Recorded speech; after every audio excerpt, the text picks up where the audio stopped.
Nah, sekarang untuk yang model ujiannya bentuknya yang tidak bisa dijawab langsung ya.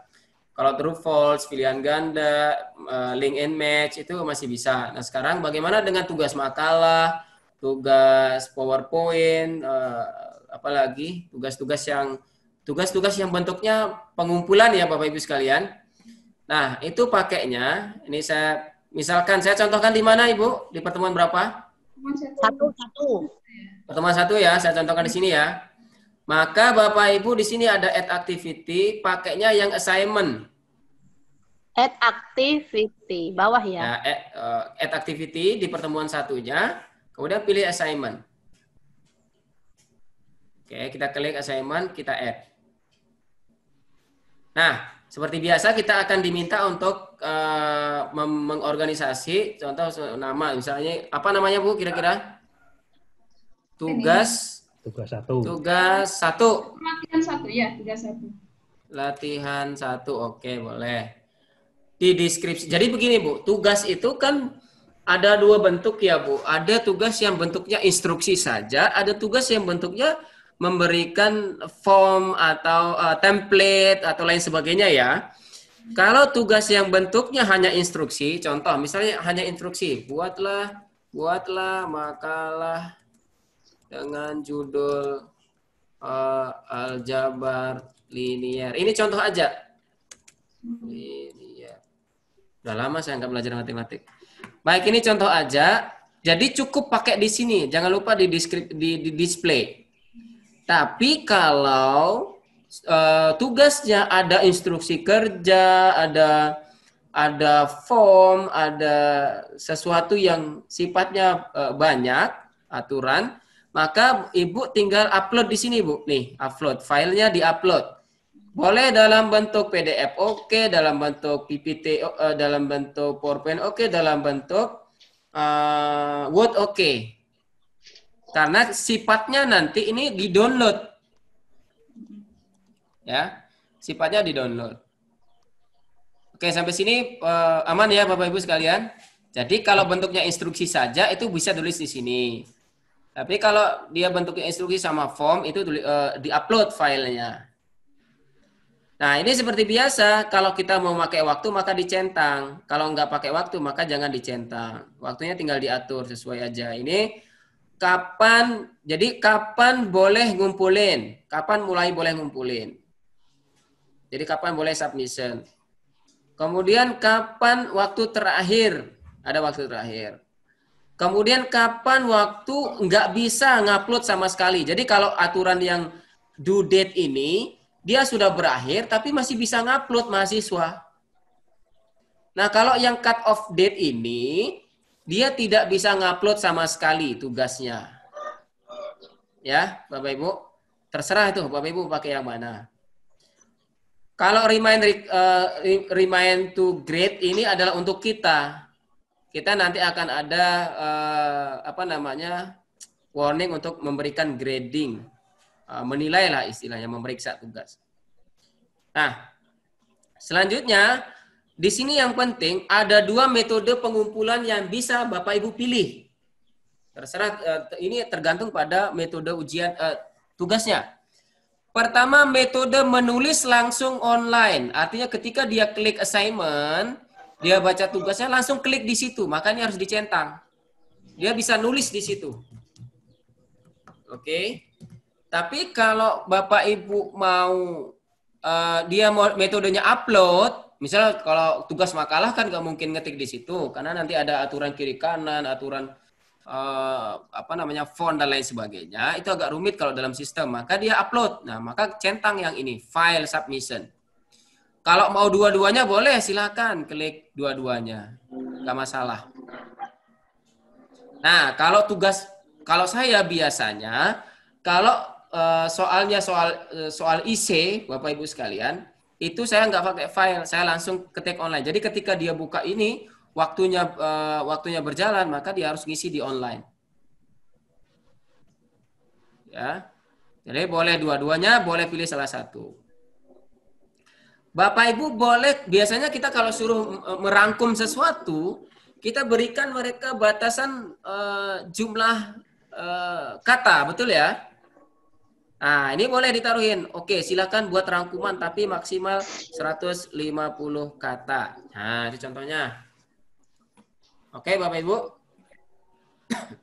Ini kalau bentuk tulisan kata ya. Kalau lembar Pak Fauzi?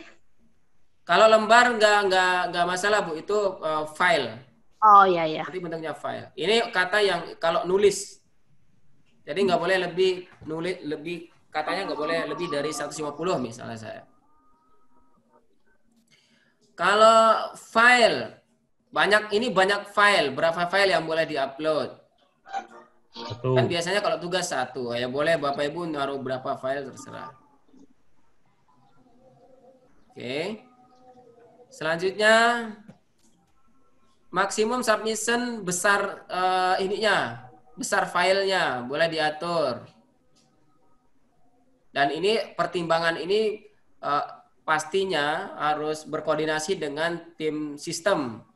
Dalam hal ini kalau sistem di sini adalah yang punya MOOC ya. Kalau Bapak Ibu punya sistem ini berarti nanti bagian sistem boleh berapa nih supaya nggak berat gitu. Kalau MOOC berapa Pak? Biar nanti disesuaikan. Kalau menurut saya kalau bentuk file nggak mungkin lebih dari 500 MB aja nggak mungkin Bu, karena file itu kecil. Iya. Pasti kecil. Ya, nggak lewat 500 MB lah. Tapi ini nggak masalah sih. Jadi taruh aja 2 giga ini maksimal. Jadi nggak usah diinfokan ke mahasiswa. Yang diinfokan adalah jangan gede-gede aja filenya. Kemudian boleh dipilih tipe filenya, mau dipilih apa enggak ya terserah. Jadi ibaratnya dia harus ngumpulin sesuai tipe file yang kita minta, apa PDF. Kalau tidak tipe itu maka tidak akan bisa diupload. Kemudian feedback, boleh kasih feedback, submission setting. Ini banyak aturan Bapak Ibu sekalian. Sebenarnya ini kalau dibaca bisa. Yang perlu Bapak Ibu perhatikan adalah di masalah 2 hal. Pertama adalah aktivitas restrict sama activity completion. Saya jelaskan satu persatu. Activity completion dulu. Activity completion artinya Bapak Ibu kalau ikut pelatihan kemarin di seminar kemarin kan ada istilah ini belum tercentang, ini masih 90% karena belum tercentang dan lain sebagainya. Itu di sini aturannya. Activity completion artinya adalah kita mendeteksi peserta didik secara otomatis. Maka pilihnya begini. Pilih yang paling bawah. Nah, kemudian kalau assignment, jadi kalau saya sendiri Bu, tidak bisa mengambil materi setelah UTS sebelum UTS-nya lulus. Nah, kalau ada tugas seperti itu, maka disinilah aturannya. Pertama, tugas ini dikatakan komplit kalau dia atau lihat. Kedua, tugas ini dikatakan komplit kalau dia mendapatkan grade. Nih, ada grade. Maka dicentang. Nah, apakah nanti aturannya pas grade atau gimana? Maka di sini. Artinya gini, Bu. Ini bisa kita gunakan untuk menjadi prasyarat membuka modul yang lain. Kalau Ibu tidak mau menggunakan ini, maka cukup centang yang paling atas. Tapi ini paling penting adalah untuk kita melihat apakah mahasiswa kita sudah melihat itu atau tidak. Sudah mengerjakan itu atau tidak. Jadi kalau melihat itu saja, kita mau lihat bahwa mahasiswa melihat saja, maka ini. Tapi kalau kita mau lihat mana mahasiswa sudah lulus atau tidak, maka kita centang 3-3-nya. Halo? Halo. Ya, nyimak. Udah azan ya? Jadi itu Bapak Ibu sekalian, ini aturan supaya nanti tugas ini bisa kita jadikan syarat untuk mengerjakan hal lain. Karena ini pertemuan 1, biasanya Bu, kalau belum lulus tugas pertemuan 1 nggak boleh buka pertemuan 2. Nah, ini aturannya di sini. Aturan pertamanya nanti diatur di aturan pertemuan kedua. Kemudian restrict. Nih Bu, restrict. Restrict ini artinya kita mensyaratkan form ini bisa dibuka. Tugas ini bisa dibuka, syaratnya apa? Kalau saya biasanya dia harus sudah membaca materi. Nah, itu tergantung Bapak Ibu tuh. Apakah mahasiswa boleh cap cip cus ngajakin tugas saja tanpa baca materi, gitu kan? Nah, disinilah aturannya. Tinggal di-add aja. Coba kita lihat. Ibu pernah buat completion apa tidak nih? Aktivitas oh ini udah buat nih. Nah, dia bisa. Nah, ini Ibu sudah buat nih. Contoh, dia bisa mengambil latihan 1 kalau dia sudah nonton video. Maka saya klik videonya. Tuh, Bu. Ada aturan, kalau ada aturan lain lagi boleh ditambah. Dia bisa ngerjakan latihan ini kalau dia sudah nah, nih sudah membaca materi sumber.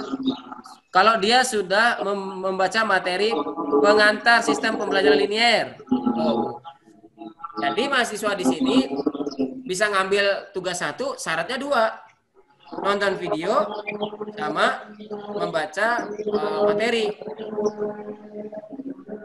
Gitu Bapak Ibu. Nah, tinggal di sip. Sip. Apa nih? Apa yang salah? Oh, Bapak Ibu sekalian, ini waktu ininya masih salah nih. Saya nggak pakai waktu ya. Jadi waktu ngumpulin harus lebih ini daripada waktu ngerjain. Nah, kalau saya save udah kita lihat hasilnya. Nih, hasilnya di bawah nih. Nih. Tugas latihan 1 bisa dikerjakan kalau sudah melihat video sama membaca materi nih, Bu ya.